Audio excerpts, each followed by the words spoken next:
إن الحمد لله نحمده ونستعينه ونستغفره ونعوذ بالله من شرور أنفسنا ومن سيئات أعمالنا.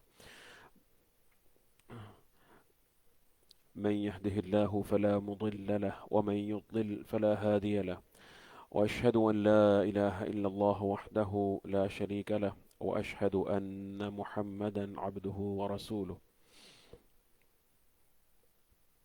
اللهم صل على محمد وعلى آل محمد كما صليت على إبراهيم وعلى آل إبراهيم إنك حميد مجيد.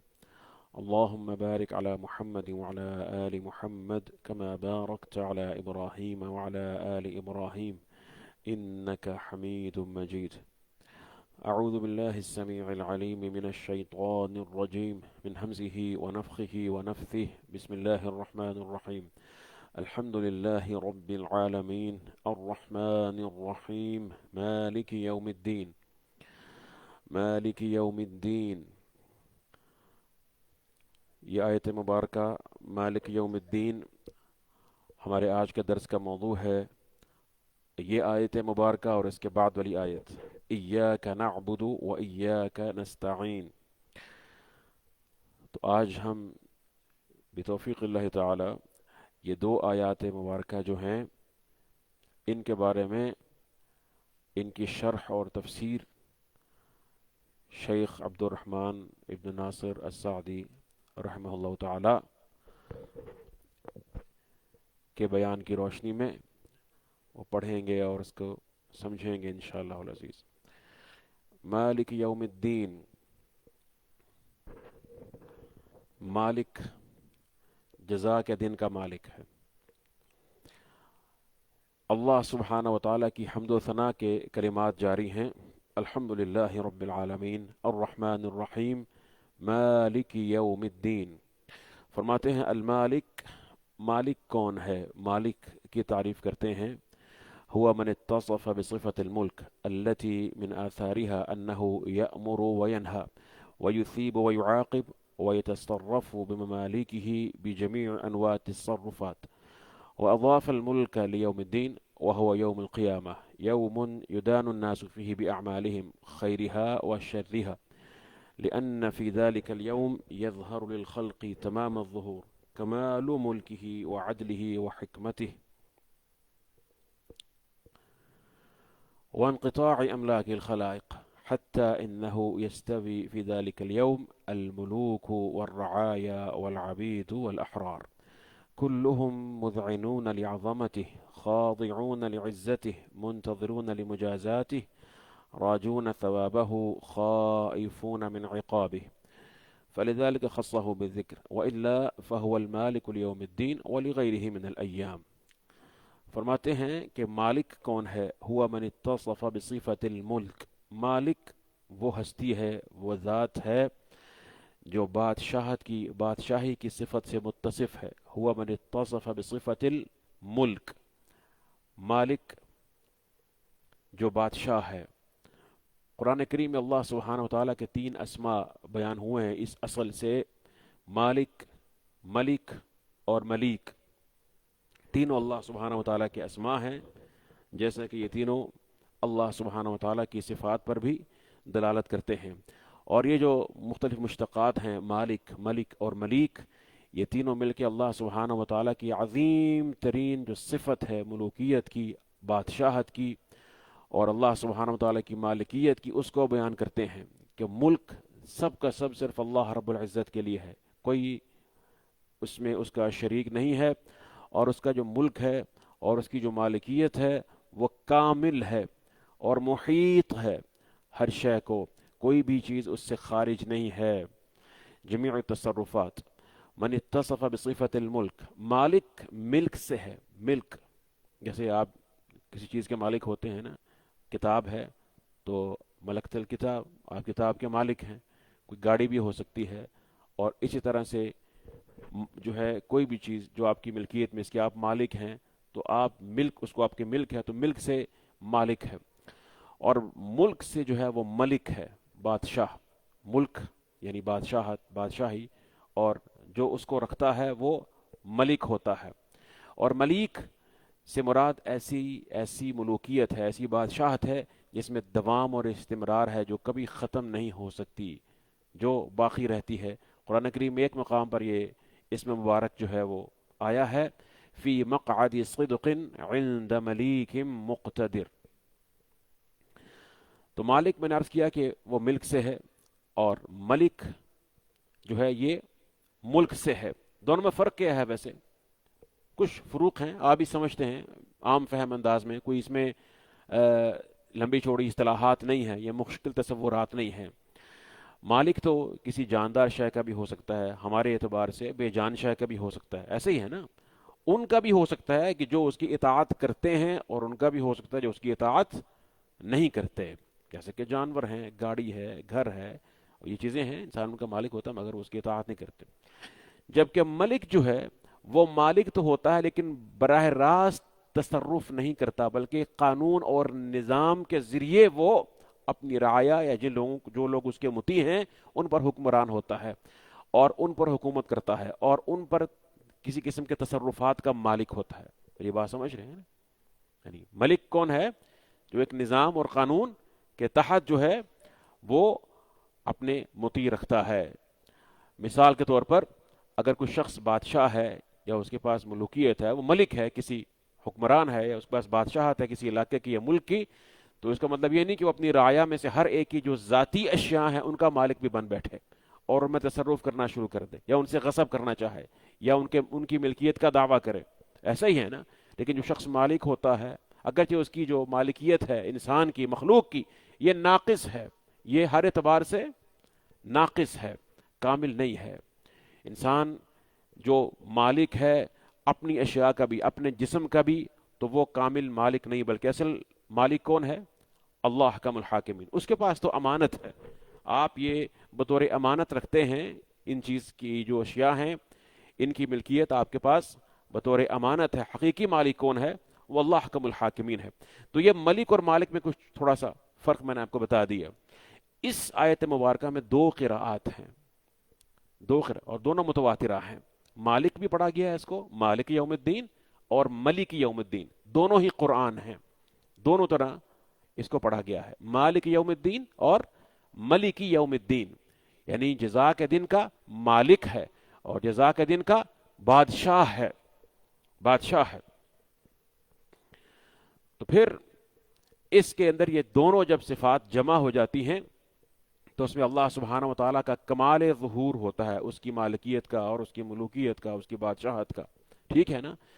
اور دیکھیے ملک، بہت سے ایسے ملک ہوتے ہیں کہ جو اپنے ملک کو تو چلاتے ہیں، ان کی حکومت تو ہوتی ہے، لیکن اپنی حکومت کے مالک نہیں ہوتے۔ یہ نہیں کہ جس کو چاہیں اپنی حکومت ٹرانسفر کر دیں، اس کو منتقل کر دیں، دے دیں، ایسے ہی ہے نا، بلکہ اپنی حکومت کی حد تک ان کا اختیار ہوتا ہے، اپنی بادشاہت کی حد تک ان کا اختیار ہوتا ہے، اس کے لیے بھی اپنے رعایا کے، اپنے وزراء کے وہ محتاج ہوتے ہیں، انسانوں کے، اپنے جیسے انسانوں کے محتاج ہوتے ہیں اپنی اس حکومت کو، اپنی اس ملوکیت کو برقرار رکھنے کے لیے۔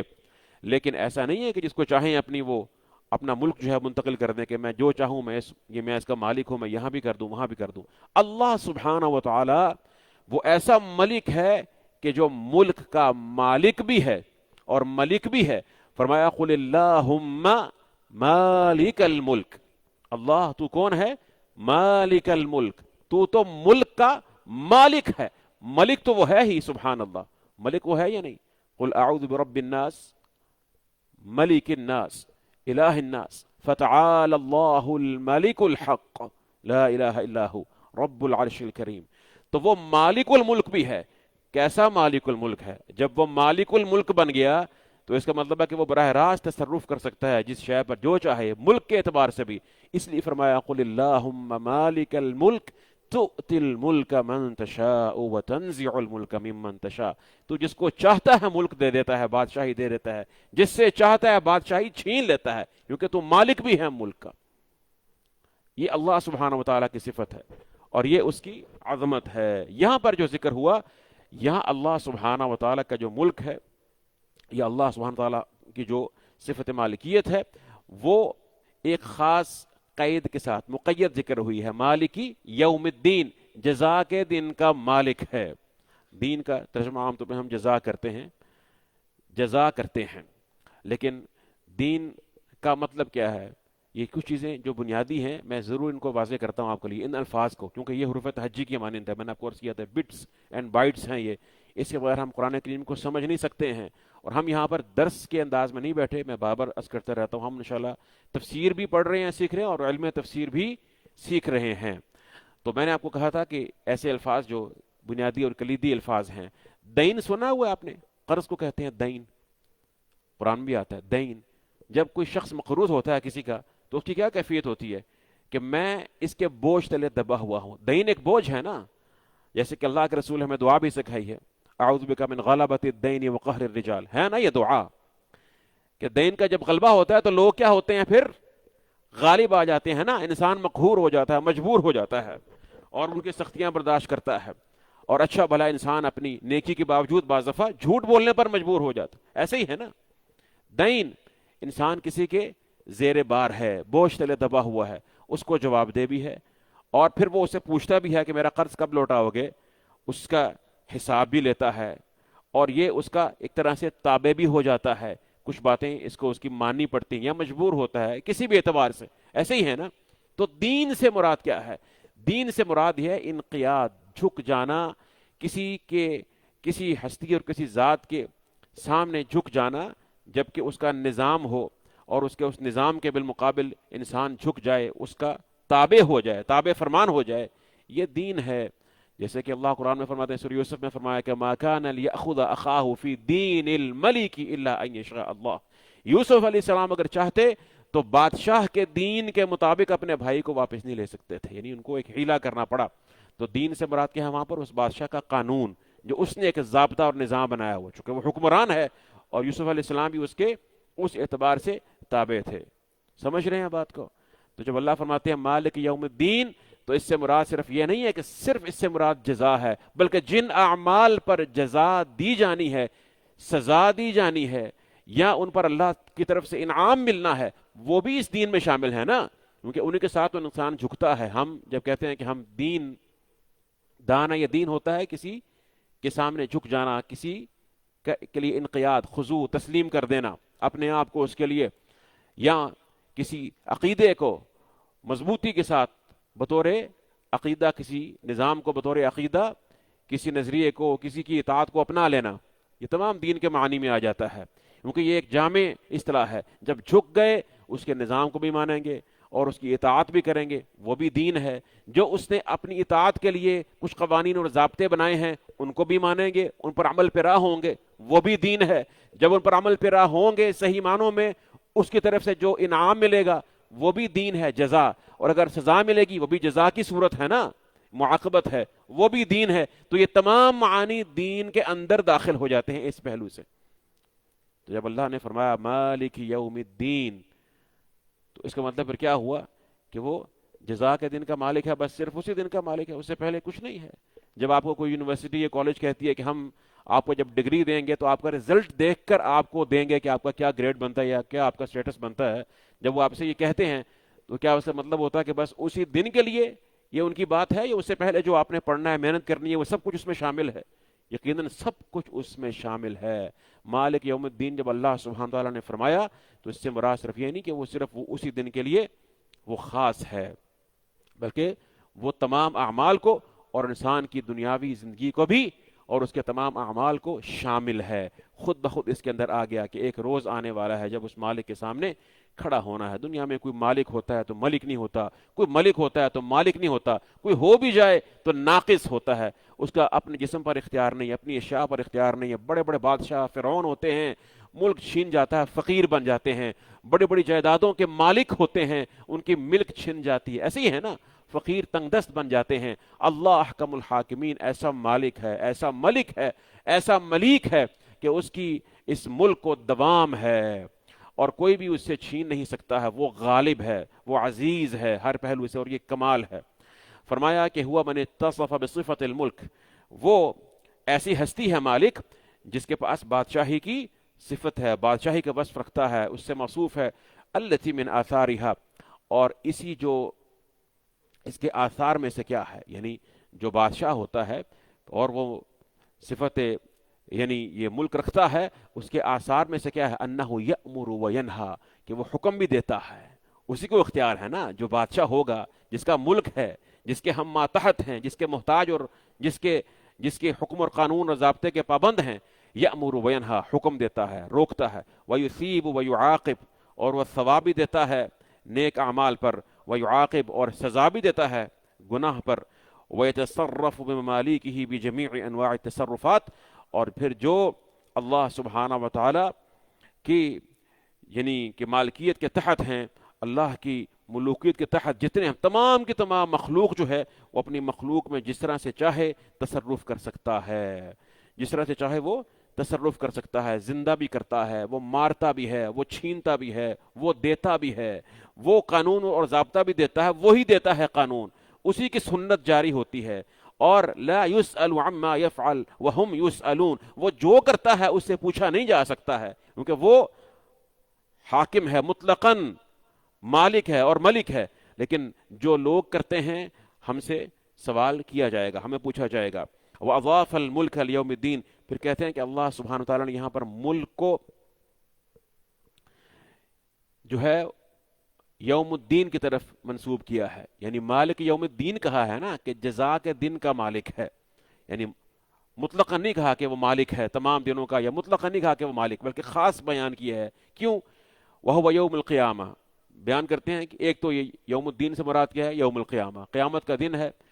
کیسا دن؟ یوم یدان الناس فیہ باعمالہم خیرہا و شرہا، یہ وہ دن ہے کہ جب لوگوں کو صلہ دیا جائے گا، جزا دی جائے گی ان کو ان کے اعمال پر، اعمال اگر اچھے ہوں گے اس پر بھی صلہ ملے گا، اگر برے ہوں گے، خیر و شر دونوں طرح کے اعمال پر ان کو صلہ دیے جانے کا یہ دن ہے۔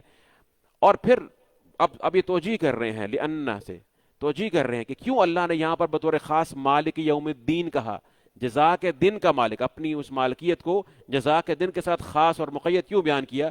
کہتے ہیں لأن فی ذلک اليوم، اس لیے کہ اس روز یعنی قیامت کے روز ایسا ہوگا، کیا ہوگا؟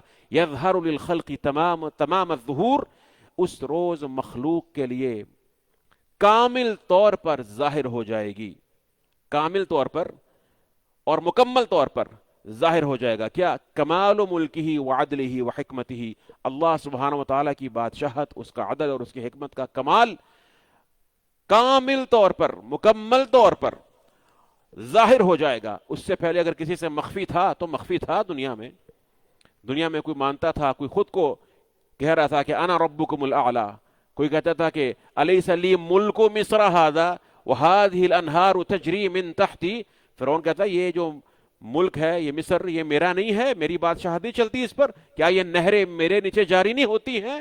میں جہاں چلاؤں ان کو رخ چلاؤں، مخ موڑ دوں، یہ کروں وہ کروں، خزانے کیا میرے پاس نہیں ہے؟ لوگ دعویٰ کرتے ہیں نا، اس سے پہلے تو یہ دعویٰ کرتے ہیں، لیکن قیامت کے روز کیا ہوگا؟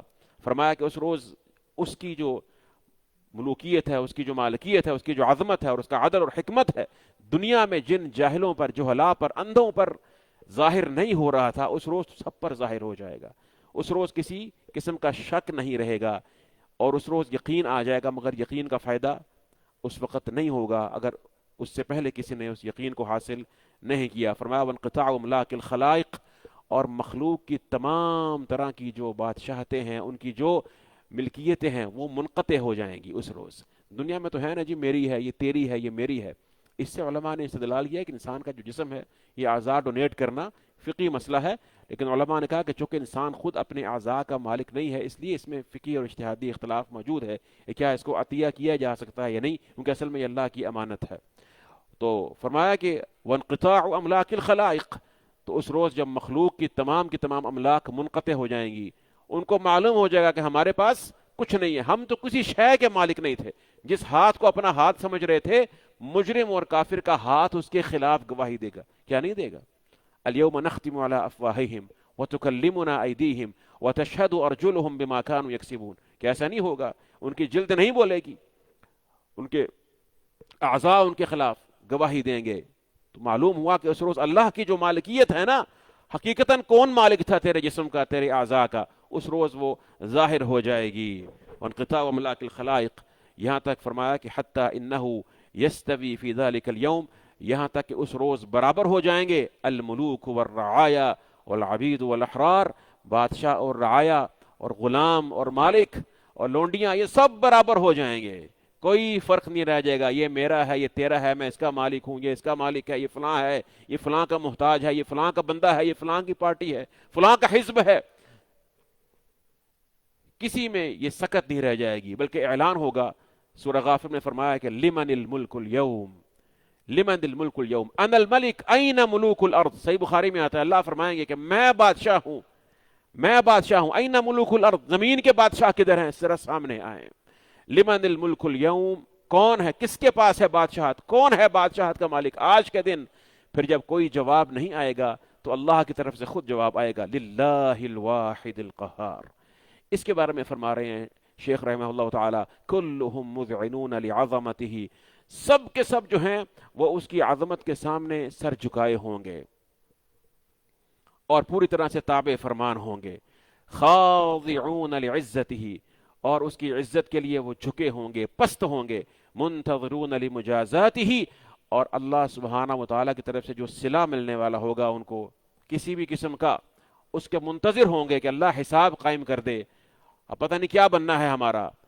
اور انبیاء علیہم السلام بھی یہی کہہ رہے ہوں گے، ربی نفسی ربی نفسی، سوائے ایک نبی مکرم کے جو اللہ کی توفیق سے امتی امتی فرمائیں گے.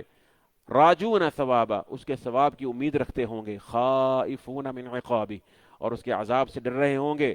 فلذلک خصہ بالذکر، اسی لیے اللہ نے اس کو ذکر کے ساتھ خاص کیا. مالک یوم الدین، یعنی ذکر میں اللہ نے جو خاص کیا قیامت کے دن کو، اپنی مالکیت کو جو مخصوص ذکر کیا قیامت کے دن کے ساتھ کہ مالک ہے یوم الدین کا، اس وجہ سے اس کو بطور خاص ذکر کیا کہ اس روز اللہ سبحانہ وتعالیٰ کی جو مالکیت ہے وہ کامل طور پر ہر ایک پر، نافرمان پر اور مطیع اور فرما بردار پر، سب پر برابر ظاہر ہو جائے گی. واضح ہے بات؟ وَإِلَّا، وگرنہ بات تو یہی ہے، حقیقت تو یہ ہے. فَهُوَ الْمَالِكُ لِيَوْمِ الدِّينِ وَلِغَيْرِهِ مِنَ الْأَيَّامِ، اللہ قیامت کے دن کا، جزا کے دن کا بھی مالک ہے اور دیگر ایام کا بھی مالک ہے. یہ تو نہیں کہ اس کی مالکیت محدود ہے یا خاص ہے صرف یوم الدین تک. یہاں پر جو خاص ذکر کیا خصہ بذکر، وہ اس لیے ذکر کیا کہ اس روز اللہ سبحانہ وتعالیٰ کی جو ملوکیت ہے وہ کمال درجے میں ہر ایک پر ظاہر ہو جائے گی، اس کا عدل، اس کی حکمت، اور سب جھکے ہوئے ہوں گے. بڑے بڑے فرعون، فراعنہ، اور اسی طرح سے اپنے آپ کو جو ہے وہ خدائی کا دعویٰ کرنے والے بھی جھکے ہوئے ہوں گے. مالک یوم الدین.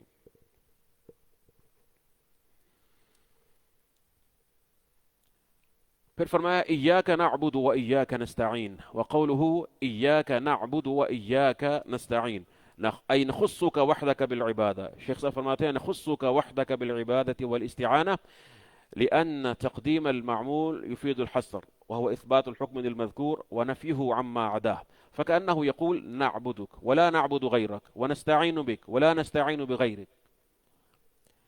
وقدم العبادة على الاستعانة من باب تقديم العام على الخاص واهتماما بتقديم حقه تعالى على حق عبده. والعبادة اسم جامع لكل ما يحبه الله ويرضاه من الأعمال والأقوال الظاهرة والباطنة. والاستعانة هي الاعتماد على الله تعالى في جلب المنافع ودفع المضار مع الثقة به في تحصيل ذلك. إياك نعبد وإياك نستعين. فرماتے ہیں کہ اس کا ترجمہ کر رہے ہیں، آپ کو سمجھا رہے ہیں. ایاک نعبد و ایاک نستعین، ویسے آپ ترجمہ کیا پڑھتے ہیں اس کا اردو تراجم میں؟ ہاں، ہم تیری ہی عبادت، تیری ہی کا جو لفظ آپ لے کر آتے ہیں، یہ کیا یہی نہیں اے نخصک وحدک، ہم اکیلا تجھے خاص کرتے ہیں عبادت کے ساتھ اور استعانت، یعنی مدد مانگنا ہو یا ہماری عبادت ہو یا ہمارا مدد طلب کرنا ہو، طلب العون، وہ خاص ہے صرف تیرے ہی لیے، تجھے ہم خاص کرتے ہیں اس کے ساتھ کہ ہماری کل کی کل عبادت اور ہماری کل کی کل استعانت وہ محصور ہے، وہ محدود ہے صرف تیری ذات باری تعالیٰ تک. ایسے ہی ہے نا، تیری ہی. یہ جو ترجمہ آپ کرتے ہیں، شیخ صاحب نے یہاں پر جو اس کی تعبیر بیان کی ہے، یہ کیوں کرتے ہیں ترجمہ، اس کی اب توجیہ کر رہے ہیں عربیت کے پہلو سے، اور اسی کا نام تفسیر اور علم ہے. یہ نہیں کہ ہم جو چاہے سو کہہ دیں اور ہمارے پاس کوئی دلیل نہ ہو. دلیل کیا ہے؟ دیکھیں، فرماتے لأن تقدیم المعمول یفید الحصر، کیونکہ معمول کو جب مقدم کیا جائے، معمول کی جو تقدیم ہے وہ حصر کا فائدہ دیتی. حصر کہتے ہیں محصور کر دینا, ایک شے کو دوسری شے میں بند کر دینا. یہ علم معانی کی اصطلاح ہے. اس کا یعنی مفہوم آسان الفاظ میں یہ ہے کہ آپ یہ کہہ دیں کہ آگے اس کو ذرا سن لیجئے, بلکہ خود تعریف خود ہی کر رہے ہیں, حصر کی تعریف انہوں نے کر دی. کہتے ہیں وَهُوَ إِثْبَاتُ الْحُكْمِ لِلْمَذْكُورِ وَنَفْيُهُ عَمَّا عَدَاهُ. إِثْبَاتُ الْحُكْمِ لِلْمَذْكُورِ وَنَفْيُهُ عَمَّا عَدَاهُ. حصر کیا ہے کہ جو ذکر کیا گیا ہے اس کے لیے حکم کا اثبات کر دینا, اور اس کے ما سوا اس سب سے حکم کی نفی کر دینا. جو ذکر کیا گیا ہے اس کے لیے حکم ثابت کر دینا, اور اس کے ما سوا سب کے لیے حکم کی نفی کر دینا. مثال کے طور پر آپ کہہ دیں کہ زید صرف فقیہ ہے, زید صرف فقیہ ہے, نحوی نہیں ہے. میں ایک مثال دے رہا ہوں, زید فقیہ ہے, صرف فقیہ ہے, نحوی نہیں ہے. تو گویا آپ نے کیا کیا کہ آپ نے زید کے لیے کیا کیا, فقہ کو تو ثابت کر دیا, اور آپ نے زید کو بلکہ محصور کر دیا اس صفت میں کہ زید کی جو صفت ہے وہ فقیہ ہونے میں ہے, یہاں تک محدود ہے, لیکن اس کے علاوہ کچھ اور آپ نے اس کی نفی کر دی ہے. ٹھیک ہے, تو یہ اس طریقے سے آپ نے ایک شے کو, ایک حکم کو ایک مذکور کے لیے خاص کر دیا, اور اس کے ما سوا سے اس کی نفی کر دی ہے. یہاں پہ دیکھیے, یہاں پہ ہم کیا کہہ رہے ہیں, ہم کہہ رہے ہیں ہم تیری ہی عبادت کرتے ہیں. ایاک نعبد, اصل میں اصطلاحات ہے, میں اصطلاحات بولنے سے گریز کرنا چاہ رہا ہوں, آپ کو صرف مفہوم سمجھانا چاہ رہا ہوں. ایاک نعبد, ہم تیری ہی عبادت کرتے ہیں. مطلب کیا ہے کہ ہماری عبادت جو ہے وہ خاص ہے, وہ ثابت ہے کس کے لیے, صرف تیرے لیے. وَنَفْيُهُ عَمَّا عَدَاهُ, اور تیرے سوا جو کچھ بھی ہے, جو کوئی بھی ہے, ان سے ہماری عبادت کی نفی ہوگی. یعنی ہماری عبادت محدود ہے, مقصور ہے, کہاں تک, اللہ سبحانہ و تعالیٰ کی ذات تک. اللہ سبحانہ و تعالیٰ کی ذات سے باہر ہماری عبادت کا وجود نہیں ہے.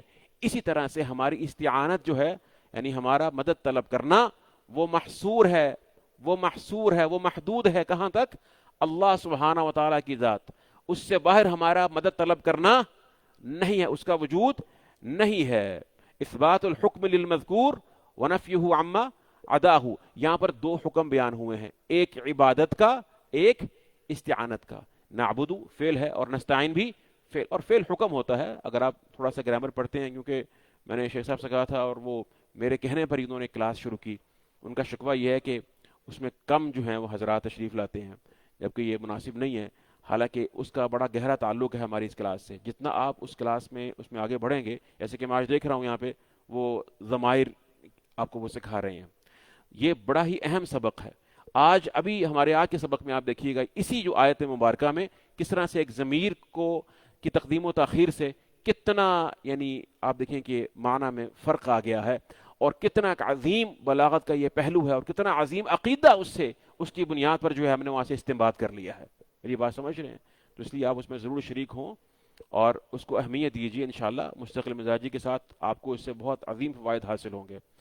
تو یہاں پر حکم دو حکم مذکور ہیں فعل کی شکل. فعل حکم ہوتا ہے نا, جو کہ عام طور پر جملہ فعلیہ ہو یا اسمیہ ہو تو پھر جو ہے وہ فاعل کے اوپر حکم ہوتا ہے. اگر جملہ اسمیہ ہو تو پھر اگر فعل خبر کی صورت میں ہے تو پھر مبتدا کے لیے حکم ہوتا ہے. یہاں پر کیا فرما رہے ہیں کہ اثبات الحکم للمذکور, حکم کا اثبات کرنا, میرے ساتھ رہیے گا ذرا, حکم کا اثبات کرنا مذکور کے لیے. مذکور کے لیے, یا مذکور کون ہے, اللہ سبحانہ و تعالیٰ کی ذات. ایاک, یہ ضمیر اللہ سبحانہ و تعالیٰ کے لیے خطاب کی ضمیر ہے. ٹھیک ہے, یہ مذکور ہے. حکم کیا ہے, نعبد اور نستعین. سمجھ رہے ہیں بات؟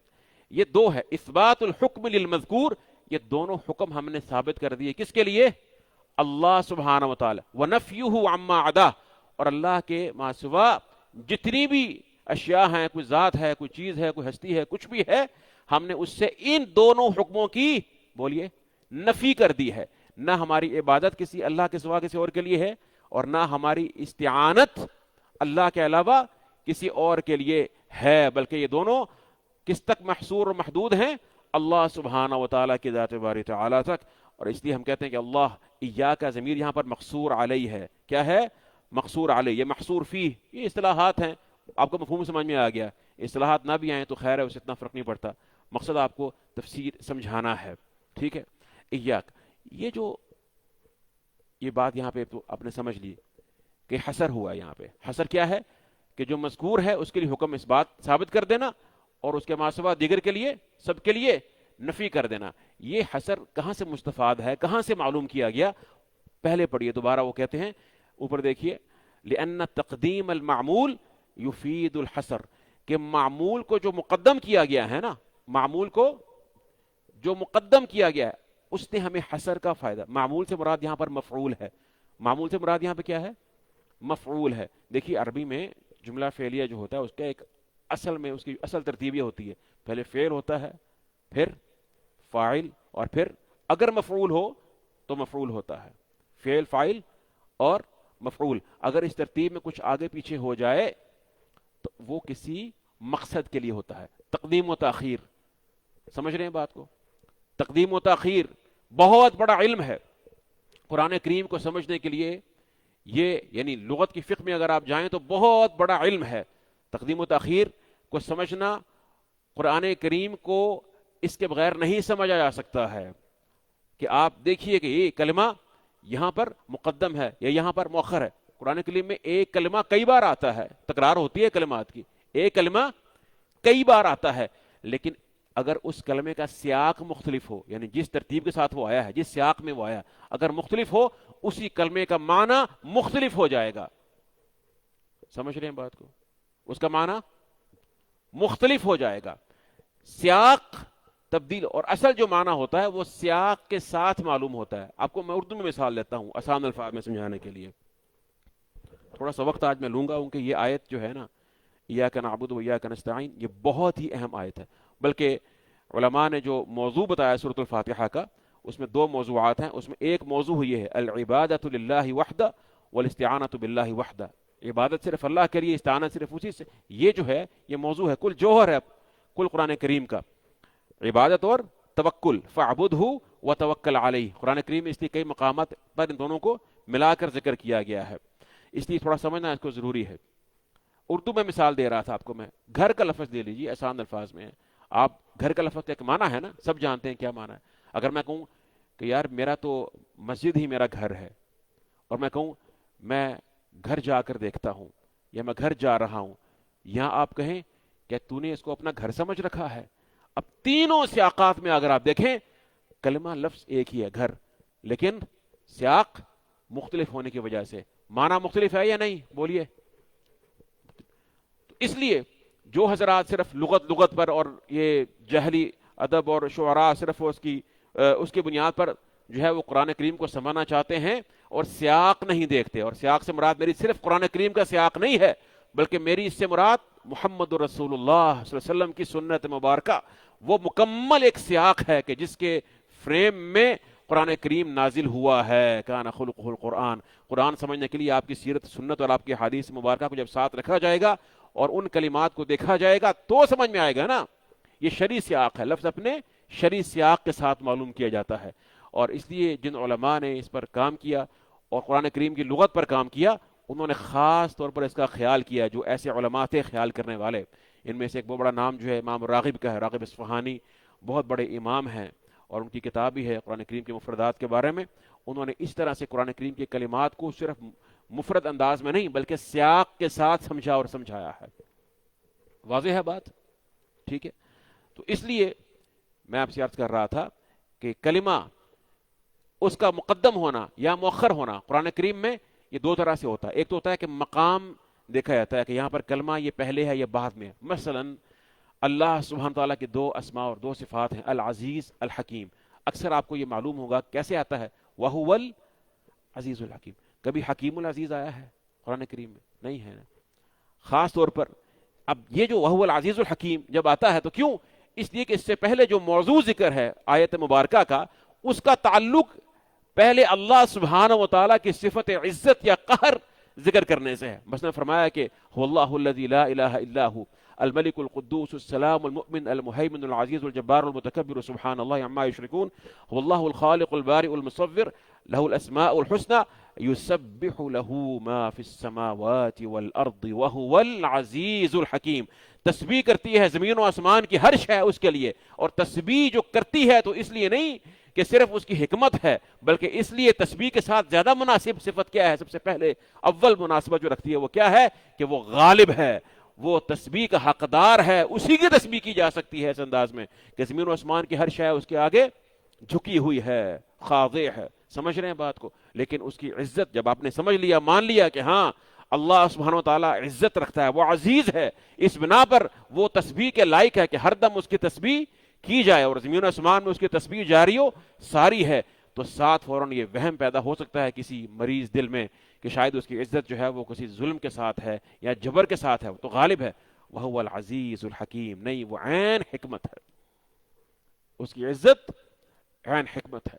یہ فہم ہے قرآن کریم کا کہ آپ تقدیم و تاخیر. کہیں فرمایا وَهُوَ الْعَلِيمُ الْحَكِيمُ، بعض جگہ فرمایا وَهُوَ الْحَكِيمُ الْعَلِيمُ، ایسے بھی ہے. قُلْ هُوَ الرَّحْمَنُ آمَنَّا بِهِ وَعَلَيْهِ تَوَكَّلْنَا. دیکھیے قُلْ هُوَ الرَّحْمَنُ بِهِ آمَنَّا نہیں کہا، وہ الرحمن ہے، ہم اس پر ایمان لائے، کیونکہ ایمان اصل میں تو ایمان اللہ کا ہے نا، باقی ایمان بالرسول بالملائکہ وہ سب ایمان اس کے تابع ہیں. لیکن بہرحال ایمان اللہ کے ساتھ ساتھ ہم کس پر رکھتے ہیں؟ اللہ کے انبیاء اور رسول پر رکھتے ہیں، یوم آخرت پر رکھتے ہیں، ملائکہ پر رکھتے ہیں نا، اور بھی ایمان ہے نا. اس لیے یہاں پر حصر سے نہیں فرمایا قل هو الرحمن آمنا به، ہم اس پر ایمان رکھتے ہیں. وعلیہ توکلنا، لیکن اسی پر توکل کرتے. علیہ پہلے آ گیا، حالانکہ توکلنا علیہ قرآن کے خارج قرآن اگر لکھا جائے تو عادی جو عام ترتیب ہے وہ یہ ہے توکلنا علیہ، لیکن علیہ توکلنا بتاتا ہے اسی، یعنی ہم نے اسی پر توکل کی. یہاں پہ حصر ہے، کیوں؟ توکل اللہ کے سوا کسی پر اور پر کیا ہی نہیں جا سکتا، کائن و من کا جو مرضی ہو. سمجھ رہے ہیں بات کو؟ تو ایسے نہیں ہے. یہ قرآن کریم میں تقدیم و تاخیر جو ہے اس کے اندر ایک معنی ہے. تو یہ اس طرح سے آپ کو ملے گا اکثر انشاءاللہ اپنے موقع پر یہ بیان ہو جائیں گے. کہیں پر السماء پہلے بیان ہوا، الارض بعد میں بیان ہوا، کہیں پر ارض پہلے بیان ہوا، السماء بعد میں بیان ہو گیا. یہ بھی اس میں حکمت ہے، اس کا تعلق ہوتا ہے قرآن کو سمجھنے سے. اس سے مسائل نکلتے ہیں، اس سے عقیدہ بنتا ہے انسان کا، اس سے انسان کو نور اور فہم ملتا ہے، زندگی گزارنے کا سلیقہ آتا ہے، اپنے رب کو راضی کرنے کا سلیقہ آتا ہے. سمجھ رہے ہیں بات کو؟ تو یہ ہے اصل میں علم، یہ ہے قرآن کریم کی تفسیر. ایک تو یہ فائدہ ہے. دوسرا تقدیم و تاخیر جو شیخ صاحب نے بیان فرمایا کہ یہاں پر جو ہے وہ اختصاص، اس سے اختصاص پیدا ہوتا ہے. معمول سے مراد یہاں پر آسان الفاظ میں مفعول ہے. دیکھیے اصل میں یہ کلمہ اگر ہم ویسے لکھیں قرآن سے خارج، ہم کہیں گے نعبدک. کیا کہیں گے؟ ذرا میرے ساتھ رہیے گا، اس کو دیکھیے، اس کلمے کو آپ کے سامنے بھی کافی یہ ڈسپلے ہو رہا ہے. جو نعبدک، ہم تیری عبادت کرتے ہیں. یہاں پہ ہی نہیں آئے گا، وہ جو کا جو ساتھ ملی ہوئی ضمیر ہے نا، کا متصل ضمیر ہے، اس کو آپ شروع میں لے گئے. فعل سے نعبدو فعل تھا نا، فعل اور فاعل، اور اس سے پہلے آپ لے گئے. تو جب کا شروع میں گیا تو وہ ضمیر منفصل بن گئی، تو کیا بن گیا؟ ایا کے ساتھ کا، ایا کا، یہ پہلے چلا گیا نا. اس تقدیم سے حصر کا معنی پیدا ہو گیا، حصر کا معنی پیدا ہو گیا کہ اللہ جو عبادت کا حکم ہے، یعنی مراد کیا ہے کہ یہ عبادت یہ ہے قصر الصفات علی الموصوف، یعنی عبادت کی جو صفت ہے نا وہ صرف اللہ سبحانہ و تعالی تک محدود ہے، اسی کی ذات باری تعالی اور اسی کی عظمت اور کبریائی اور اسی کے آگے جھکنے میں بند ہے، اس سے باہر کہیں نہیں ہے. کیونکہ ہماری عبادت سے مراد کیا ہے کہ اللہ معبود ہے. بات سمجھ رہے ہیں؟ ہماری عبادت سے کیا مراد ہے کہ اللہ معبود، اور معبود مألوہ ہوتا ہے. یاد ہے پہلا سبق؟ معبود کیا ہوتا ہے؟ وَأَوَّلْ مألوہ المعبود، اور مألوہ کون ہوتا ہے؟ الہ. جو الہ ہے وہ الوہیت کی صفت رکھتا ہے، اور ہم اس کے بالمقابل عبودیت کی صفت رکھتے ہیں، ہم اس کے عبد ہیں. سمجھ رہے ہیں بات کو؟ تو یہ ہے حصر. اور پھر اس کے بعد فرمایا وَإِيَّاكَ نَسْتَعِينُ، یہ بھی ایسی تھا نستعینک، تو اس کو بعد میں وہ کاف جب شروع میں آیا تو کیا بن گیا؟ ایاک، مقدم ہوا نا، تو تجھ ہی سے مدد مانگتے ہیں، تجھ ہی سے مدد مانگتے ہیں. طلب العون، یعنی اعانت صرف اور صرف تیری ہی اعانت کے محتاج ہیں. سمجھ رہے ہیں بات کو یا نہیں؟ ٹھیک ہے. اب پھر دوبارہ غور کیجئے اسی کلمہ کے اوپر. فرمایا ایاک نعبد ونستعین نہیں کہا، ایاک نعبد و ایاک نستعین فرمایا، یعنی ایاک دوبارہ تکرار ہے، اس میں بھی حکمت ہے. یہ کچھ باتیں تھوڑا سا میں شیخ صاحب کہ اس متن سے ذرا سا باہر جا رہا ہوں، لیکن اسی کو سمجھانے کے لیے بات کر رہا ہوں کہ یہاں پر ایاک کی بھی تکرار ہے. کیوں؟ اس لیے اگر ایاک نعبد و نستعین کہا جائے غیر قرآن میں ایاک نعبد و نستعین تو واو جمع کے لیے ہوتا ہے. تو یہ وہم ہو سکتا تھا کسی کو کہ شاید پھر ہماری عبادت اور استعانت دونوں اکٹھی جب مل کر ہوں گی نا تو اللہ کے لیے ہوں گی، جب الگ الگ ہوں گی تو شاید پھر کیا ہو کہ استعانت کسی اور سے ہو سکتی ہو الگ ہو جائے عبادت. اگرچہ استعانت عبادت میں داخل آگے آ جائے گا لیکن پھر بھی بات سمجھانے کے لیے فرمایا نہیں وہ ایاک دونوں اکٹھی ہوں تب بھی الگ الگ ہوں تب بھی اللہ کے لیے ہیں. ایاک نعبد و ایاک نستعین. جی جناب ہے یا نہیں اس میں عقیدہ اور ایمان؟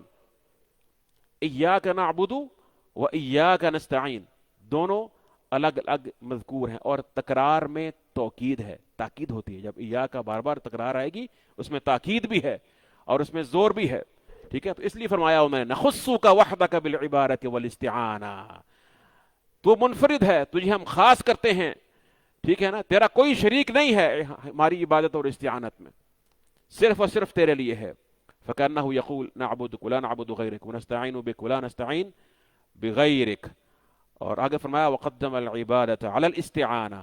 اب ایک سوال، پھر وہی بات ہو رہی تھی نا تقدیم و تاخیر کی،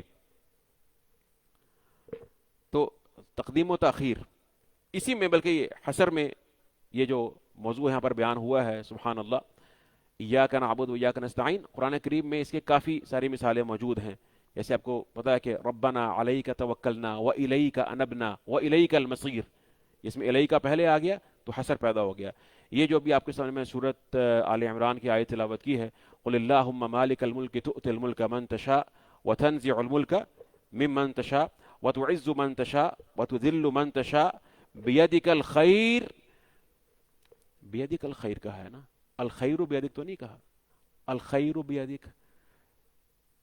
ہاں الخیر بیدک مطلب کیا ہے کہ کل کی کل خیر تیرے ہاتھ میں ہے. بیدک الخیر کا مطلب کیا ہوگا؟ تقدیم ہوگی ہاں تیرے ہی، ماشاءاللہ شاباش، کہ کل کی کل خیر تیرے ہی ہاتھ میں ہے. ٹھیک ہے، بعض جگہ ایسی ہوتی ہیں کہ جہاں پر تقدیم سے اس طرح سے معمول کی تقدیم سے حصر نہیں ہوتا بلکہ اس سے مراد کچھ اور ہوتی ہے. وہ پھر اور بھی استعمالات ہیں اپنے اپنے مقام پر انشاءاللہ وہ بیان ہو جائیں گے، جیسے کہ وہ وَكُلًّا هَدَيْنَا وَنُوحًا هَدَيْنَا مِن قبل. بہرحال یہ بات واضح ہو، یہ جو موضوع ہے یہ عبادت ایاک نعبد، یہ عبادت، اور ایاک نستعین یہ اللہ سے اعانت طلب کرنا. فاعبدہ وتوکل علیہ وعلی اللہ فلیتوکل المتوکلون، قرآن کریم کے مقام پر بیان ہوا. آگے کہتے ہیں پھر آگے یہ تو بات ہوگی نا معمول کی تقدیم یعنی مفعول کی تقدیم فعل پر اور اس کی بنا پر جو قصر پیدا ہوا. آگے کہتے ہیں وقدم العبادۃ علی الاستعانہ، اللہ نے ذکر میں لفظ عبادت کو یا پہلے ذکر کیا اور استعانت کو بعد میں. کیوں؟ وہ کہہ رہے ہیں من باب تقدیم العام علی الخاص، یہ عام کو خاص پر مقدم کرنا ہے. دیکھیے نا اللہ سے مدد طلب کرنا کیا عبادت نہیں ہے؟ بتائیے، اللہ سے مدد طلب کرنا عبادت ہے یا نہیں؟ تو گویا استعانت جو ہے وہ عبادت میں داخل ہے. عبادت عام ہے نا، یہ جنس ہے، اس کے کئی افراد ہیں، اس میں نماز، روزہ، حج، زکوٰۃ کے ساتھ ساتھ اس کے جمعی افراد میں سے مدد طلب کرنا بھی ہے. جی یہ نہیں کہ دعا، قربانی، نظر و نیاز اللہ کے سوا دوسروں کی دی جاتی رہے، ایسا نہیں ہے. مدد طلب کرنا وہ بھی صرف اللہ ہی کے لیے، وہ بھی عبادت کا حصہ ہے نا. تو عبادت عام ہے، استعانت خاص ہے. جب ایک عام ذکر ہو جائے اور اس کے بعد اسی عام کا ایک فرد جو خاص ہوتا ہے وہ اس کے بعد الگ سے ذکر ہو جائے، اس سے مراد اس خاص کی کچھ خاص شان بیان کرنا، اس کی اہمیت ہوتی ہے. جیسے فرمایا کہ قل من کان عدوا للہ وملائکتہ ورسولہ وجبریل ومیکال. اب ملائکہ میں کیا جبریل و میکال داخل نہیں ہے؟ شامل ہے نا.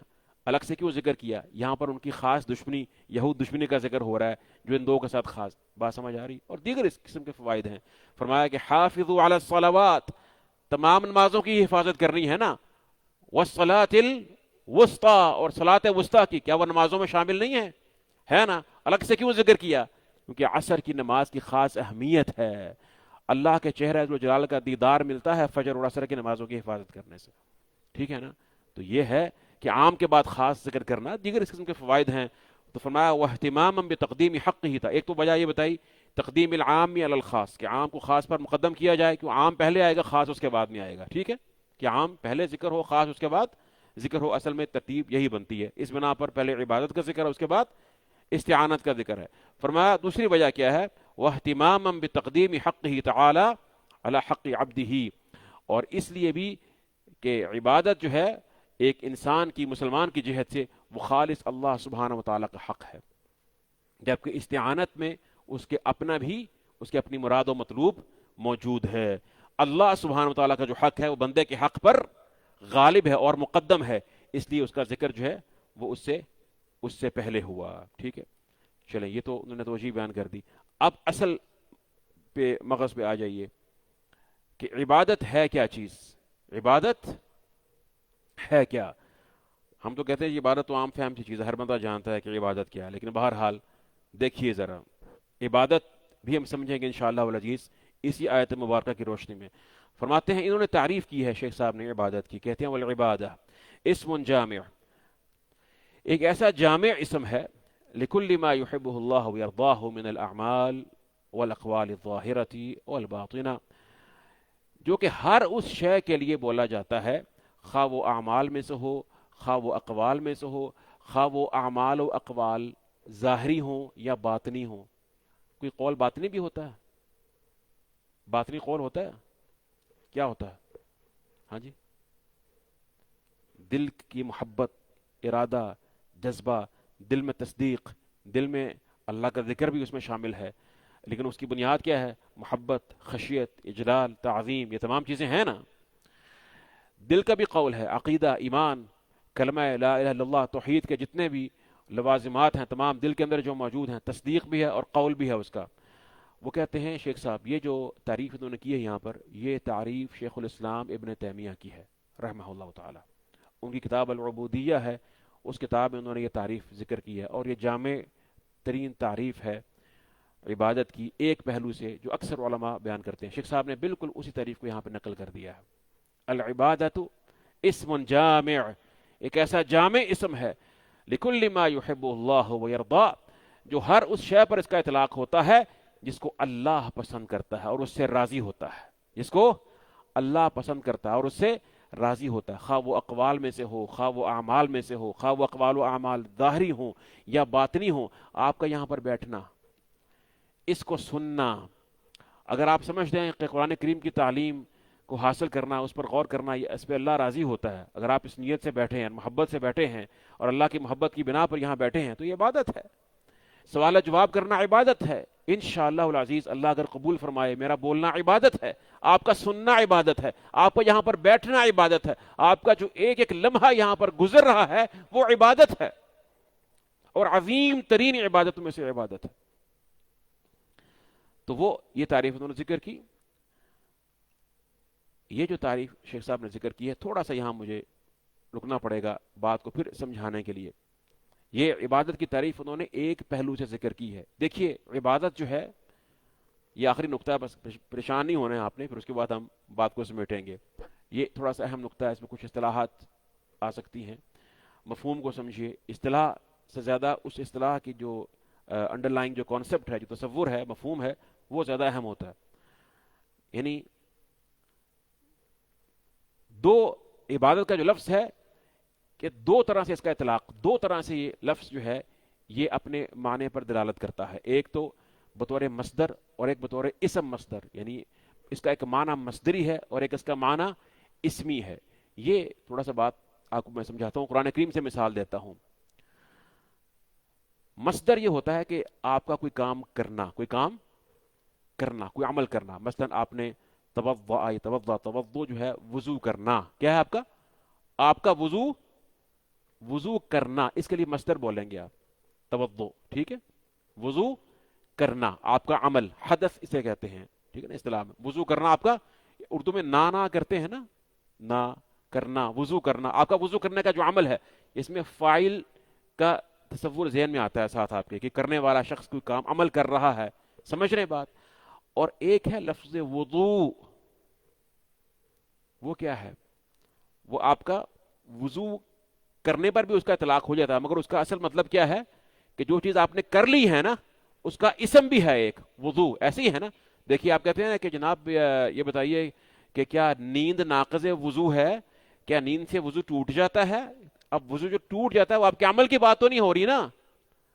جو آپ کا وضو کرنا تھا اس عمل کی بات ہو رہی ہے. کس کی بات ہو رہی ہے؟ آپ کے عمل کے نتیجے میں جو کیفیت حاصل ہوئی، جو حیات حاصل، اس کی بات ہو رہی ہے نا. میرا سمجھ رہے ہیں نقطہ؟ نہیں سمجھ رہے؟ اس کو آپ نے وضو کہہ دیا تو وضو کا اطلاقات دو ہو گئے، ایک اس کا اسمی، یہ اسم کا معنی ہے، اور ایک اس کا مصدری معنی ہے. ٹھیک ہے نا. قرآن کریم میں اس کا بڑا یعنی اس میں بھی حکمت ہے.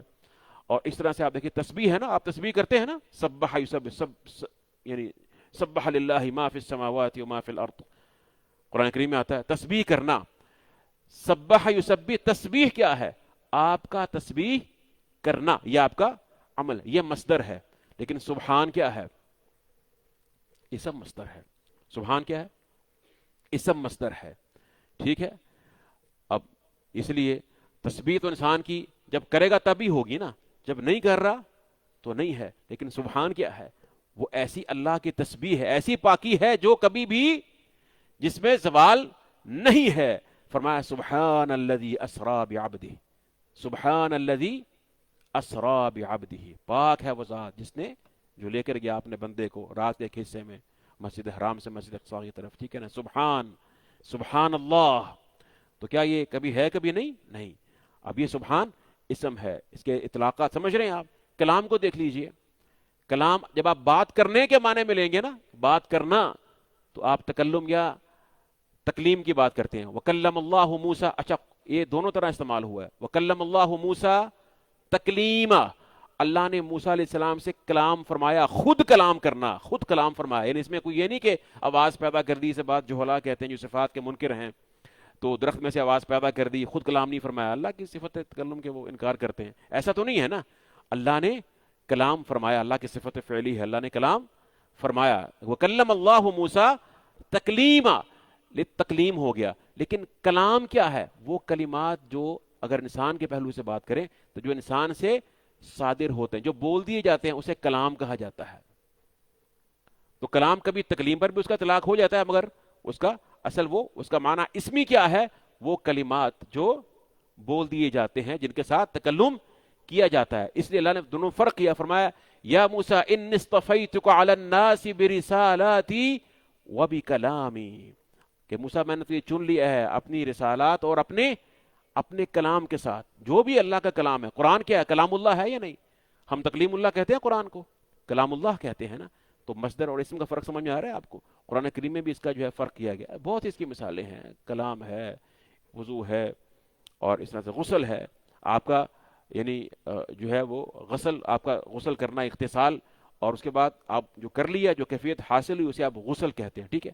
اسی طرح سے عبادت کا بھی دو معنی ہیں. ایک مصدری معنی ہے اور ایک اس کا اسمی معنی ہے. مصدری اطلاق کا مطلب کیا ہوگا؟ کہ آپ کا عبادت کرنا، آپ کا، جب آپ کے عبادت کی تعبد کی بات ہوگی نا، کہ تعبدہ عبادت کی، تو اس کا لغوی مفہوم کیا ہے؟ کہتے ہیں طریق معبد، وہ راستہ جس کو بہت زیادہ قدموں تلے پامال کیا جائے. جیسے کہ پہلے دور میں آپ کو معلوم ہے کہ راستے لوگوں کے چلنے سے راستے بن جایا کرتے تھے. اتنا لوگ چلتے تھے کہ وہ ایک راستہ خود بخود بن جا اور سہل ہو جاتا. ایسا راستہ جو کہ سہل ہوتا اور ہر ایک کے لیے مہیا ہو جاتا، اسے کہتے ہیں طریق المعبد. آج بھی یہ عربی میں محاورہ ہے کہ آپ نے کہنا ہے یار فلاں چیز کا سب سے جو طریق المعبد ہے نا وہ یہ ہے، یعنی جو بڑا ہی ایک گزرگاہ ایسی ہے کہ جو ہر ایک کے لیے سہل اور آسان ہے. سمجھ رہے ہیں بات کو؟ تو ایسا یعنی عبادت کے مفہوم میں کیا ہے؟ مصدری معنی میں کیا ہے؟ اس کے تعبد کے اندر کیا ہے؟ یعنی اس میں الحب التام والذل التام والخضوع والانقیاد، کامل طور پر جھک جانا، پست ہو جانا کسی کے سامنے، سر تسلیم خم کر دینا. اور شریعت نے اس معنی میں اضافہ کیا محبت کا، خاص طور پر کہ اس کے اندر محبت بھی بے انتہا ہوتی ہے. ابن تیمیہ فرماتے ہیں کہ عبادت میں صرف ذلت اور صرف محبت جو ہے نا، یعنی صرف جو خضوع ہے اور جھک جانا اور تذلل، عاجزی اللہ کے سامنے، اور صرف محبت، یہ کافی نہیں ہے. جب تک کہ وہ عاجزی اور تذلل اور وہ محبت جو ہے وہ کمال درجے کی نہ ہو، اور جیسی اللہ سے ہو ویسی کسی کے ساتھ نہ ہو، اس وقت تک وہ عبادت نہیں بن سکتی ہے. کیوں؟ وَمِنَ النَّاسِ مَن يَتَّخِذُ مِن دُونِ اللَّهِ أَندَادًا يُحِبُّونَهُم كَحُبِّ اللَّهِ، ایسے لوگ ہیں جو محبت کرتے ہیں، ایسے انہوں نے انداد پکڑے ہوئے ہیں، اللہ کے ساتھ شرکا بناتے ہیں کہ ان سے محبت کرتے ہیں، اللہ سے محبت کرتے ہیں، اللہ جیسی محبت کرتے ہیں. بات سمجھ آ رہی ہے آپ کو؟ تو یہ اس کا مصدری معنی ہے عبادت کا. وہ کیا ہے؟ الحب التام وذل التام. یہاں کچھ علماء نے کہا کہ اللہ سبحانہ و تعالیٰ کے جو اوامر ہیں، اللہ سبحانہ، انہوں نے کہا اس کی یعنی کہ جو تعریف بیان کرتے ہیں وہ یہ ہے کہ اللہ سبحانہ و تعالیٰ کے اوامر اور نواہی پر عمل پیرا ہونا، محبت کے ساتھ اور خوف کے ساتھ. اللہ سبحانہ و تعالیٰ کے جتنے اوامر و نواہی ہیں شریعت کے، ان پر عمل پیرا ہونا، امتثال اوامر اللہ، اللہ سبحانہ و تعالیٰ کے احکامات پر یا شرع کے جو احکامات ہیں ان پر عمل پیرا ہونا، کامل محبت اور کامل خوف کے ساتھ.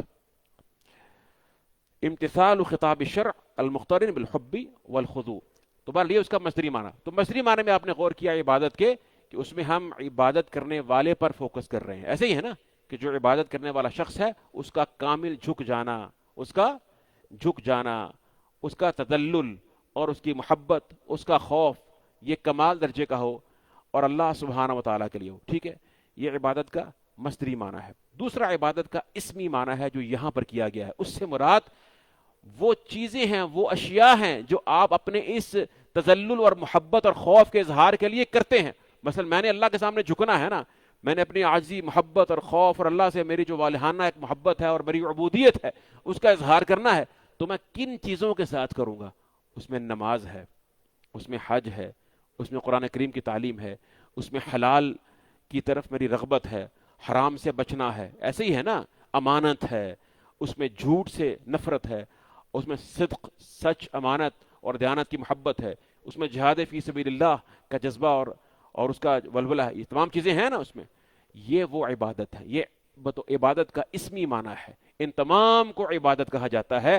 شیخ صاحب نے یہاں پر جو تعریف بیان کی ہے وہ عبادت کا اسمی معنی کر کے جو ایک پہلو سے علماء کرتے ہیں، یہ وہ بیان کیا ہے عبادت کا معنی اسمی لے کر کہ عبادت ہر اس چیز کو کہا جاتا ہے، یعنی وہ تمام اشیاء کہ جن کے ساتھ میں اپنی محبت کا اور اپنے تذلل کا، اپنے خوف اور انقیاد باللہ کا اظہار کرتا ہوں، ان کا ذکر کر دیا کہ ہر وہ چیز جسے اللہ محبت کرتا ہے، اللہ راضی ہوتا ہے، چاہے وہ ظاہری ہوں، چاہے باطنی ہوں، اقوال میں سے ہوں یا اعمال میں سے، افعال میں سے ہوں، ان کو عبادت کہا جاتا ہے.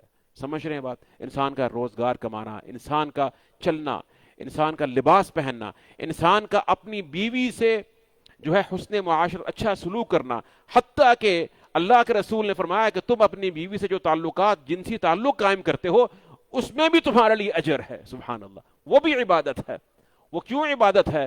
صحابہ کرام نے پوچھا، فرمایا اس لیے اگر تم اس کو کسی اور غلط جگہ پر رکھو، اسی شے کو، تمہارے لیے جرم ہے یا نہیں؟ تم اللہ سے ڈرتے ہوئے اس کو حلال جگہ پر استعمال کرتے ہو، تمہارے لیے عبادت ہے. یہ بھی عبادت، لکل ما یحب اللہ ویرضا.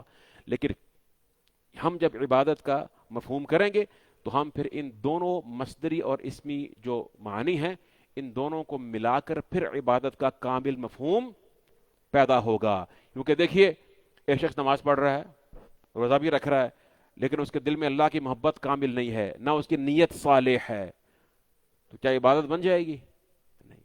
اور اگر مصدری معنی ہو، یعنی محبت بڑی ہے، خشوع بھی ہے، اللہ کے لیے سب کچھ ہے، لیکن جو عبادت کر رہا ہے وہ شرع سے، سنت نبوی سے ثابت ہی نہیں ہے، عبادت بن جائے گی؟ نہیں بن سکتی نا. تو وہ چیز، وہ عبادت انہی اجزاء، انہی اشیاء کا نام ہے جو اللہ اور اس کے رسول کی جہت سے ہمیں معلوم ہوتی ہیں. تو اس لیے عبادت اپنے مصدری اور اسمی دونوں معنی کے ساتھ جب ہمیں اس کو سمجھیں گے تو کمال پیدا ہوگا. شیخ صاحب نے یہاں پر معنی اسمی ذکر کیا اس لیے کہ جب علی الاطلاق ہم عبادت کی بات کرتے ہیں تو اس سے مراد یہی معنی ہوتا ہے. اور استعانت کیا ہے؟ فرمایا ہی الاعتماد علی اللہ تعالی فی جلب المنافع، منفعت کی جمع، ودفع المضار، مضرت کی جمع، مع الثقۃ به فی تحصیل ذلک. استعانت کیا ہے؟ استعانت کا مطلب تو ہوتا ہے اللہ سے مدد طلب کرنا، لیکن شیخ صاحب نے مدد طلب کرنے کی جو بنیاد ہے نا، جو وسیلہ ہے اس کو حاصل کرنے کا، وہ بیان کر دیا ہے. کہتے ہیں وہ کیا ہے؟ استعانت کیا ہے؟ اللہ سبحانہ و تعالیٰ پر تمام منافع، وہ اشیاء جو آپ کے لیے نافع ہیں، ان کو حاصل کرنے کے لیے، اور تمام وہ اشیاء جو جن میں نقصان اور ضرر ہے، اور جن میں تکلیف ہے ان کو دور کرنے کے لیے اللہ سبحانہ و تعالیٰ پر اعتماد کرنا، اللہ پر بھروسہ رکھنا، اللہ پر توکل کرنا، اللہ کے سپرد کرنا، مع الثقۃ بہ فی تحصیل ذلک. لیکن یہ صرف اس لیے نہیں کہ آپ مجبوراً اللہ پہ کر رہے ہیں کہ چلو یار ادھر بھی کر کے دیکھ لیتے ہیں، اور پھر چلو اگر وہ کر دے گا تو ٹھیک ہے میرا رب ہوگا ورنہ نہیں. نہیں، مع الثقۃ بہ فی تحصیل ذلک، اللہ پر مکمل اعتماد بھی ہے، اس پر بھروسہ بھی ہے کہ جو فیصلہ وہ کرے گا میری استعانت کرنے کے باوجود، میں اللہ سے مدد مانگ رہا ہوں اس کے باوجود میری وہ مدد کرتا ہے یا نہیں کرتا، یا کیسے کرتا ہے، میری دعا کو ذخیرہ کرتا ہے یا مجھے کسی اور شے جو اس سے بہتر ہے وہ عطا کرتا ہے، جو بھی وہ میرے ساتھ کرے گا معاملہ، مجھے پورا اعتماد ہے کہ میرے لیے وہ خیر ہی خیر ہے. تب یہ استعانت بنتی ہے صحیح معنوں میں. یہ نہیں کہ آپ نے چلو ٹھیک ہے جی اور لوگوں سے بھی کہہ دیا ہے، اس کو بھی کہہ کر اللہ کو بھی کہہ کر دیکھ لیتے ہیں، یا اللہ کو کہہ کر دیکھ تو لیا ہے لیکن میری دعا قبول نہیں ہوئی، میں اتنا عابد آدمی ہوں، نمازیاں پڑھتا ہوں، روزے رکھتا ہوں، قرآن پڑھتا ہوں، اللہ نے میری دعائیں قبول نہیں کی، وہ تو حرام کھا رہا ہے، اس کو اتنا کچھ دیا ہے مجھ سے نہیں. تو اللہ تیرے لیے وہ کر رہا ہے جو تیرے لیے بہتر ہے. جو اللہ پر اعتماد نہیں ہے، ثقہ جو ہے نا، تو نے اللہ پر بھروسہ نہیں کیا ہے صحیح معنوں کے اندر. ٹھیک ہے، تو اللہ پر ہی کامل بھروسہ کرنا جلب مصالح اور دفع مضار کے لیے، تمام طرح کی مصلحتوں کو اور نفع بخش چیزوں کو حاصل کرنے میں اور نقصان دہ چیزوں کو رود اور رد کرنے میں، یہ استعانت ہے. صرف اللہ پر اعتماد کرنا، خالص اللہ سبحانہ تعالیٰ پر. اور آخر میں شیخ صاحب فرماتے ہیں والقیام بعبادت اللہ والاستعانت به هو الوسیلۃ السعادہ هو الوسیلۃ للسعادۃ الابدیہ. کہتے ہیں کہ اللہ سبحانہ وتعالیٰ کی عبادت اور اس کی استعانت، ان دونوں کو کامل وجہ سے اختیار کرنا، اس پر عمل پیرا ہونا، یہ ابدی سعادت کا وسیلہ ہے. اور والنجات من جمیع الشرور، اور تمام شرور سے نجات کا بھی وسیلہ ہے. فلا سبیل الی النجات الا بالقیام بہما. کہتے ہیں کہ نجات کی طرف کوئی راستہ نہیں ہے، کوئی وسیلہ نہیں ہے سوائے اس کے کہ ہم ان دونوں کو کامل طور پر اختیار کر لیں. کن دونوں کو؟ عبادت کو اور استعانت کو. تھوڑا سا ٹائم مجھے دیجیے گا، بس کچھ 10-15 منٹ تک، اور انشاءاللہ ہم اس کو سمیٹتے ہیں. یہ بات بڑی اہم ہے. دو چیزیں ہیں، عبادت اور استعانت. عبادت اور استعانت، عبادت اور توکل آپ کہہ لیجیے. توکل ہے تو استعانت ہوگی نا، جیسے کہ شیخ صاحب نے بیان فرمایا. لوگ چار طرح کے، چار گروہوں میں تقسیم ہو جاتے ہیں. کچھ لوگ جو اللہ کی نہ تو عبادت کرتے ہیں نہ استعانت، دونوں غیر اللہ کے لیے ہیں. دوسرے وہ جن کی عبادت تو اللہ کے لیے ہے اور وہ کامل نظر آتی ہے لیکن ان کی استعانت میں نقص ہے. سمجھ رہے ہیں بات کو؟ مثال دیں گے کوئی؟ حج بھی کر رہے ہیں، نماز پڑھ رہے ہیں، تسبیح کے دانے پکڑے ہوئے ہیں، سب کچھ ہے، لیکن جب مدد مانگتے ہیں تو کس کے پاس؟ لوگوں کے پاس. فلاں بندہ کوئی دوست بھی ہو سکتا ہے، کوئی مال، کوئی سیاستدان، کوئی پولیٹیشین ہو سکتا ہے، جناب اس کے ساتھ میرے اچھی تعلقات ہیں، اس کو دیکھ رہا ہے، دل کہیں اور جڑا ہوا ہے. دل دیکھیے خالص نہیں ہے. میں نے آپ کو عرض کیا تھا، ہم نے پہلے سبق میں پڑھا تھا، آپ کو یاد ہوگا کہ اللہ سبحانہ وتعالیٰ کی صفات پر ایمان میں سے یہ بھی ہے کہ ان صفات کے جو آثار ہیں ان پر بھی ایمان لایا جائے. ایسی ہے نا، اس کی صفت کا اثر ہونا چاہیے. تھا کہ نہیں پڑھا؟ ہم نے پڑھا تھا نا. تو اللہ کی صفت ہم نے ملک پڑھی ہے ابھی. اس صفت ملک کے آثار میں سے کیا اثر ہونا چاہیے ہم پر؟ کہ جو بادشاہ ہے، جو مالک ہے، ملک بھی ہے اور مالک بھی ہے، تو کیا اس کو چھوڑ کر میں کس اور کو دیکھوں؟ کیا ہونا چاہیے؟ اللہ کے رسول نے فرمایا کہ اللہ سبحانہ وتعالی رات کے تیسرے پہر آسمان دنیا پر نزول فرماتے ہیں اور کہتے ہیں انا الملک، انا الملک، میں ملک ہوں، میں ملک ہوں، میں بادشاہ ہوں، میں بادشاہ ہوں. من یدعونی فاستجیب له، کون ہے جو مجھ سے مانگے میں اس کی دعا کو سنتا ہوں، میں اس کی پکار کو سنتا ہوں. من ذا الذی یسألنی فاعطیہ، کون ہے جو مجھ سے سوال کرے میں اس کو عطا کرتا ہوں. سبحان اللہ. من ذا الذی یستغفرنی فاغفر له، اور فاغفر له، کون ہے جو مجھ سے مغفرت طلب کرے میں اس کو معاف کرتا ہوں. اللہ کے رسول نے فرمایا فلا یزال کذلک حتی یضیء الفجر، صبح تک یہی اعلان ہوتا رہتا ہے. انا الملک، انا الملک، وہ کہتا ہے میں ملک ہوں، آسمان دنیا پر نزول فرما. اس کو چھوڑ کر جس کا دل دنیا کے بادشاہوں سے ٹکا ہو، اس نے کیا اثر لیا اللہ کی صفت ملک کا؟ کوئی اثر لیا ہے؟ نہیں ہے نا. پھر توکل کہاں سے آئے گا؟ پھر استعانت کیسے ہوگی؟ اس لیے شیخ صاحب نے استعانت سے پہلے اس کا جو وسیلہ تھا نا، اس کا جو اس داعیہ تھا وہ پہلے ذکر کیا کہ قلب کا کامل تعلق ہو. اور کہتے ہیں اب عبادت بنتی کیسے ہے؟ سبحان اللہ، کتنی خوبصورت تفسیر ہے. دیکھیے پہلے انہوں نے کہا کہ یہ عبادت اور استعانت کے ساتھ انسان کی نیت کی اصلاح ہوتی ہے، انسان اندر سے انسان بنتا ہے، اس کا ایمان کامل ہوتا ہے. لیکن عبادت ہوتی کیا ہے؟ فرماتے ہیں، کہتے ہیں وَإِنَّمَا تَكُونُ الْعِبَادَةُ عِبَادَةً، عبادت تب ہوتی ہے، کب ہوتی ہے؟ اذا كانت مأخوذة عن رسول اللہ صلی اللہ علیہ وسلم مقصودا بها وجہ اللہ. عبادت تب ہوتی ہے جب وہ اللہ کے رسول سے براہ راست لی جائے اور اس عبادت کے ذریعے صرف اللہ کا چہرہ طلب کیا جائے. دو باتوں میں سمیٹ دیا ہے. عبادت لی کہاں سے جائے؟ عبادت اگر کوئی لے لے اللہ اور اس کے رسول سے، لیکن ساتھ جو ہے کیا کرے؟ اپنی کچھ قید بنا دے، کچھ زمانی اور مکانی. قرآن تو پڑھنا عبادت ہے، ہاں جی مان گیا تو ٹھیک ہے. مردہ کوئی فوت ہو جائے تو سارے اکٹھے ہو کے قرآن خانے شروع کر دو اور یہ کر دو کر دو. خود سے ایک قید بنا لی نا، کوئی وقت مقرر کر لے جو اللہ اور اس کے رسول نہیں. ایسا نہیں ہے. عبادت وہی ہوگی جو کل کے کل اپنی حیات، اپنی قیود زمانی و مکانی اور اپنی حیات ترکیبی تمام اعتبار سے صرف اللہ اور اس کے رسول سے آئے. ایک بات مأخوذۃ اذا كانت مأخوذۃ عن رسول اللہ صلی اللہ علیہ وسلم، خالص اس کے اللہ کے رسول سے لی جائے. اور مقصود کیا ہو اس عبادت کو کرنے کی نیت کیا ہونی چاہیے؟ مقصودا بہا وجہ اللہ، اللہ کی رضا چاہیے، صرف اللہ کی رضا طلب کی جائے. فبہذین الامرین تکون عبادہ.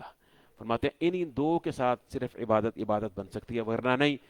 اور فرمایا کہ وذکر الاستعانۃ بعد العبادہ، اور اللہ نے استعانت کو عبادت کے بعد ذکر کیا، مع دخولها فیہا، حالانکہ استعانت عبادت میں داخل ہے. اللہ سے مدد مانگنا بھی عبادت ہی ہے.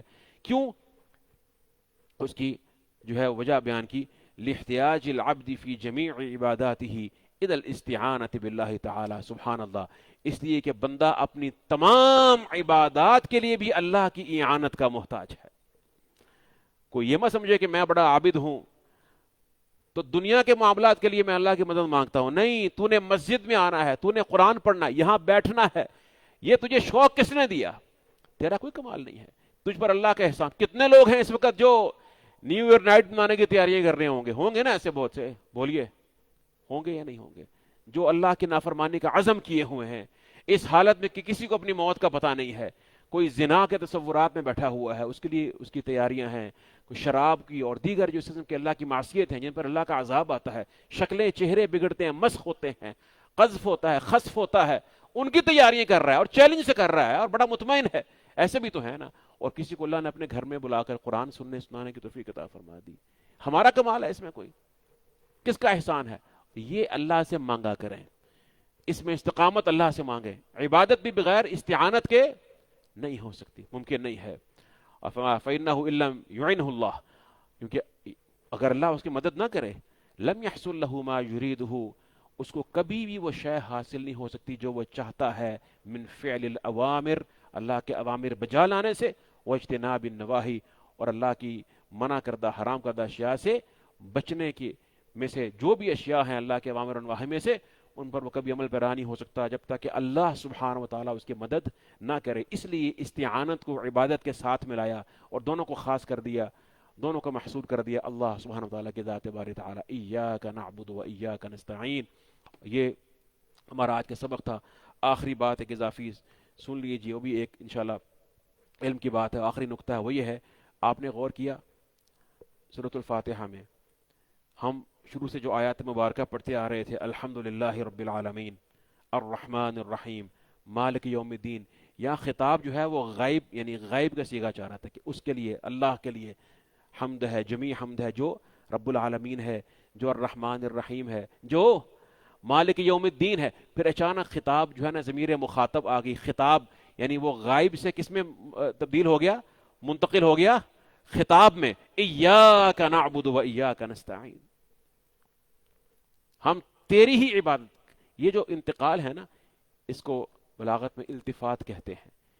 ایک اسلوب سے دوسرے اسلوب میں، کبھی متکلم سے تکلم سے خطاب میں چلے جائیں، خطاب سے غیبت میں چلے جائیں، اس طرح سے مختلف یہ. اور اس کے اندر بڑی عظیم حکمت، اس میں بھی قرآن کریم کا ایک اعجاز کا پہلو ہے. فرمایا سبحان الذی اسرا. اس میں حکمت کیا ہے؟ یہ اسی کو دیکھ لیجیے، سورہ فاتحہ میں دیکھ لیجیے. حکمتیں تو بہت سی ہو سکتی ہیں، کثیر ہیں، بلکہ یقیناً ہیں.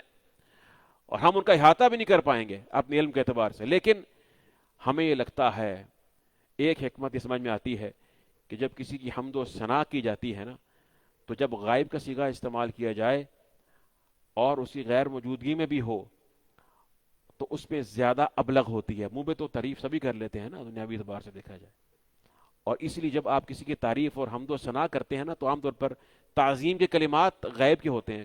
کبھی دیکھا آپ نے جناب کی ایک مہمان خصوصی کو بلایا اور کہتے ہیں کہ عزت آپ، جناب آپ یہ ہیں، آپ تو وہ ہیں، ہاں وہ تو ایسے ہیں، حالانکہ وہ سامنے بیٹھا ہوتا ہے. یا انگلش میں اگر آپ دیکھ لیجیے ہز ایکسلنسی کہتے ہیں یا نہیں کہتے، ہز ایکسلنسی.